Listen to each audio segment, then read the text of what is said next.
Hello everybody, so my name is Liz and welcome to my channel. So 2016 is coming to a close. It's been a long year, a lot of stuff has happened, and I've read quite a few books.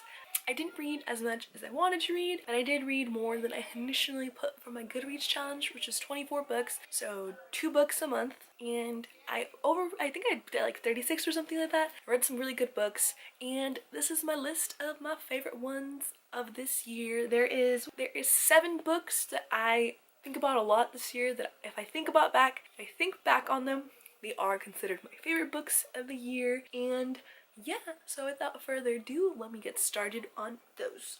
So I actually read the entire Harry Potter trilogy for the first time ever this past year, but I only have the second one with me right now, and I think I like this one a lot better than the first one. It's one of my favorites, and I really like the movie for that one. So it was one of my favorite books that I read. If I'm being honest though, I love this one, which is Harry Potter and the Chamber of Secrets, Harry Potter and the Goblet of Fire, and Deathly Hallows. Those are my 3 favorite ones, the Harry Potter trilogy, and I'm gonna count them as one because I technically only have one of the books here.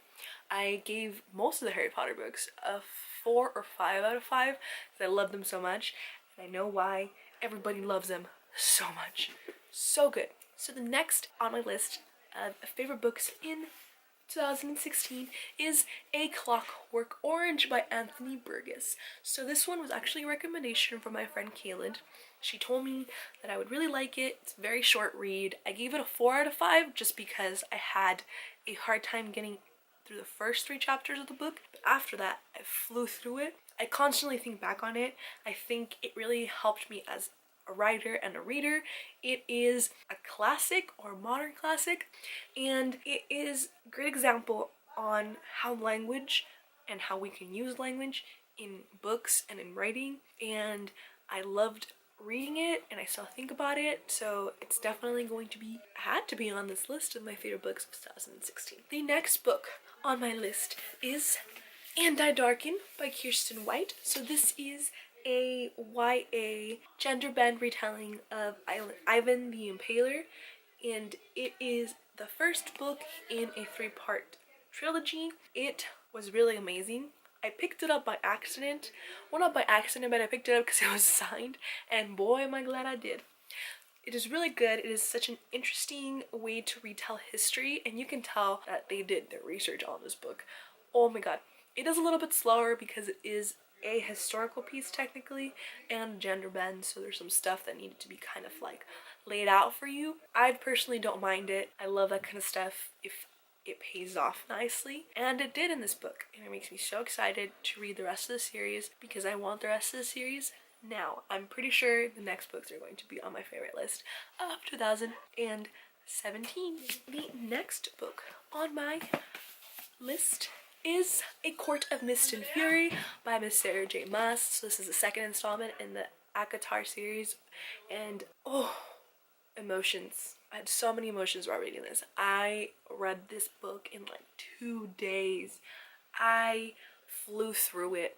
It is amazing. I found out after I read it that it's a Persephone and Hades retelling, and that just made me love it even more. It was really good. I think it has been one of Sarah J. Maas's better or best written books. I don't know yet. Perhaps the next one's even better. Super amazing. It's paced in a way that it doesn't feel like it's this long, and I still think about it and that ending, and just it's really good, and it has to be on my list. Like, I'm probably gonna reread it in the next year too. So this one. So the next one is actually 2, and I'm going to show both of them to you because they deserve to be put together, because they deserve to be read together, and I'm glad I read them together. And that is 6 of Crows and Cricket Kingdom by Leah Bardugo. I picked this up in London, and boy am I glad I did. I don't know why I didn't pick it up sooner. So good. They just instantly became a favorite. Like, I love them so much, and I have a lot of emotions about them, and I just love them so much, and I want everybody to read them because they're so good. I got my friend to read them, and yeah, it's just amazing. They definitely had to make this list. Leah Bardugo officially became one of the authors that as soon as she picks out a book, no matter what it is, I'm gonna go pick it up. I still need to read the Christian trilogy, but she became an author now. She's the third new author that I have decided to do that for. And the final book on my favorite books of 2016 goes to Morning Star by Pierce Brown. If you don't know already, you will now. The Red Rising trilogy is probably my favorite book series slash set of books in existence. I love a lot of books, but they all come second to this one. Not this particular one, but the series in general, because they're so good and amazing. But this book, it came out all the way in February. It is the last installment in the Red Rising trilogy, and I read it. I didn't read it in less than a day because I had work, but this evoked so many emotions in me, and I still think about it all the time. I'm so glad that we're getting a second trilogy in this world because I was not about to let it go. I love this book so much. I want everybody to read the series because I love it. I love it. I love it so much. I mean, obviously these were not really in any particular order, but I had to show this one last because it's my favorite. Is this the signed copy? It's not my sign. Oh, it is my signed copy. It was the first book signing I ever went to, so that's super exciting in my life too.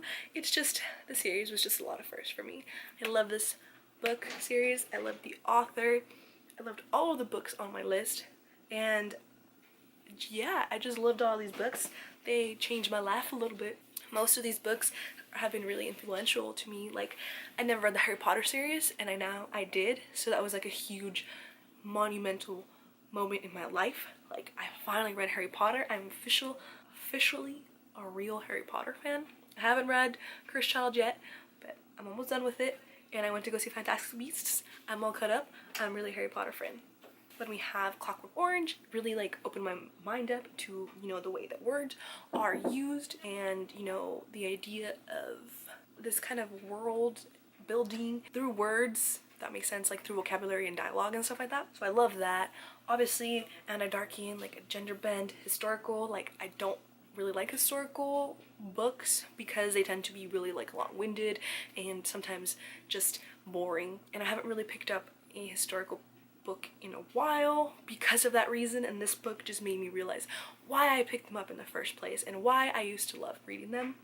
A Court of Mist and Fury really opened up again like my love for fantasy books. I had a really hard time really getting into fantasies because they tended to be very like, again, long-winded and kind of so this one was like, no, fantasies can be really fun and really amazing and not difficult to follow. I love that. Love that about them. And then obviously Cricket Kingdom made me realize how much I wanted to see from books and from authors and how relatable characters can be and how important and how invested you can become in characters and just the world and the world building and the diversity and just that book just evoked a lot of emotions and a lot of thoughts in me and made me really think about things that I wanted in both books and in my real life, and just that book really just made me feel a lot of things. And of course, Morning Star, it was the last book in a trilogy that I absolutely fell in love with, that I've been really emotionally invested in, and has brought me to become, you know, willing, so not brought me, but it prompted me to start my booktube channel and to be willing to put myself out there and talk about books regardless of what other people think. And also, like, I was the first time I joined a fandom and all of this stuff, and I've met some really cool people because of the series, so it has a lot of emotional kind of things for me, and as well, like, the book is so beautifully written. Pierce Brown's prose is amazing, his storytelling is amazing, and I just love it, and this is why I love all those books. And yes, I just have a lot of love for these books and books in general. So many things. So what did you think about my list of top books of 2016? Do we have any books that match? Did you think any books should have been on my list? Or better yet, do you have any recommendations for me for 2017? Books that you think I need to pick up that I will love and will be on my list next year? Feel free to leave those book titles down below. I love book recommendations. So yes, that is all from me. Have a good morning, afternoon, or night whenever you happen to be watching this, and as well, Happy New Year and goodbye to this horrible, weird, twisted year. I will see you guys in 2017. Adios!